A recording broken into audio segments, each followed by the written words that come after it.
મહારાષ્ટ્રના પાલઘરથી મુંબઈ તરફ જતી માલગાડીના ડબ્બા ખરી પડ્યા। વલસાડથી દુર્ઘટના યાન ઘટના સ્થળે જવા રવાના થયું। વલસાડ જિલ્લાને અડીને આવેલા મહારાષ્ટ્રના પાલઘર રેલવે સ્ટેશનથી મુંબઈ તરફ જતી એક માલગાડી ટ્રેનના 8 જેટલા ડબ્બા ટ્રેક ઉપરથી ખરી પડવાની ઘટના બની હતી। પાલઘર રેલવે સ્ટેશનના સ્ટેશન માસ્ટર અને અન્ય રેલવે કર્મચારીઓએ વલસાડ અને મુંબઈ રેલવે વિભાગને ઘટનાની જાણ કરી હતી।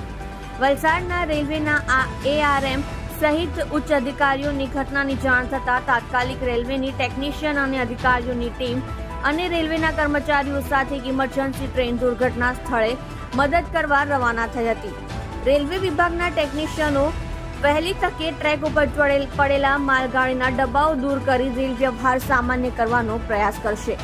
પાલઘર ખાતે બનેલી દુર્ઘટનાને લઈને વલસાડથી મુંબઈ વચ્ચેનો રેલ વ્યવહાર ખોરવાયો હતો। અનેક યાત્રીઓ અલગ અલગ રેલવે સ્ટેશન ઉપર અટવાયા હતા। કેટલીક માલગાડી ટ્રેનો અધવચ્ચે રેલવે ટ્રેક ઉપર ઊભી કરવી પડી હતી। આપ જોઈ રહ્યા છો ગુજરાતની સૌથી પહેલા ખબર આપતી Surat express news channel director Rajesh મંગલીની સાથે।